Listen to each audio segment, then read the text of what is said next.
أعوذ بالله من الشيطان الرجيم. بسم الله الرحمن الرحيم. قل أوحي إلي أنه استمع نفر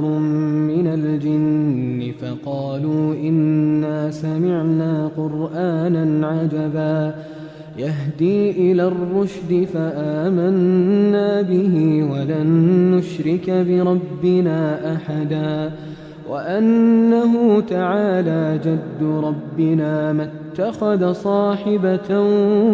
ولا ولدا وأنه كان يقول سفيهنا على الله شططا وأنا ظننا أن لن تقول الإنس والجن على الله كذبا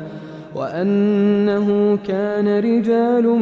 من الإنس يعوذون برجال من الجن فزادوهم رهقا وأنهم ظنوا كما ظننتم أن لن يبعث الله أحدا وأنا لمسنا السماء فوجدناها ملئت حرسا شديدا وشهبا وأنا كنا نقعد منها مقاعد للسمع فمن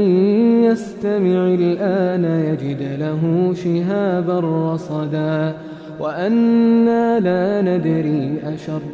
أريد بمن في الأرض أم أراد بهم ربهم رشدا وأنا منا الصالحون ومنا دون ذلك كنا طرائق قددا وأنا ظننا أن لن نعجز الله في الأرض ولن نعجزه هربا وأنا لما سمعنا الهدى آمنا به فمن يؤمن بربه فلا يخاف بخسا ولا رهقا وأنا منا المسلمون ومنا القاسطون فمن أسلم فأولئك تحروا رشدا وأما القاسطون فكانوا لجهنم حطبا وأن لو استقاموا على الطريقة لأسقيناهم ماء غدقا لنفتنهم فيه ومن يعرض عن ذكر ربه يسلكه عذابا صعدا وأن المساجد لله فلا تدعوا مع الله أحدا وأنه لما قام عبد الله يدعوه كادوا يكونون عليه لبدا قل إنما أدعو ربي ولا أشرك به أحدا قل إني لا أملك لكم ضرا ولا رشدا قل إني لن يجيرني من الله أحد ولن أجد من دونه ملتحدا إلا بلاغا من الله ورسالاته ومن يعص الله ورسوله فإن له نار جهنم خالدين فيها أبدا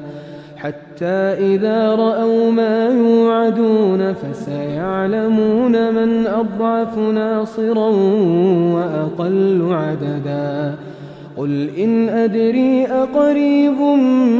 ما توعدون أم يجعل له ربي أمدا عالم الغيب فلا يظهر على غيبه أحدا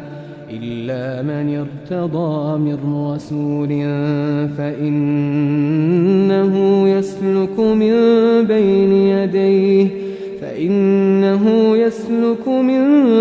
بين يديه ومن خلفه رصدا ليعلم أن قد أبلغوا رسالات ربهم وأحاط بما لديهم وأحصى كل شيء عددا.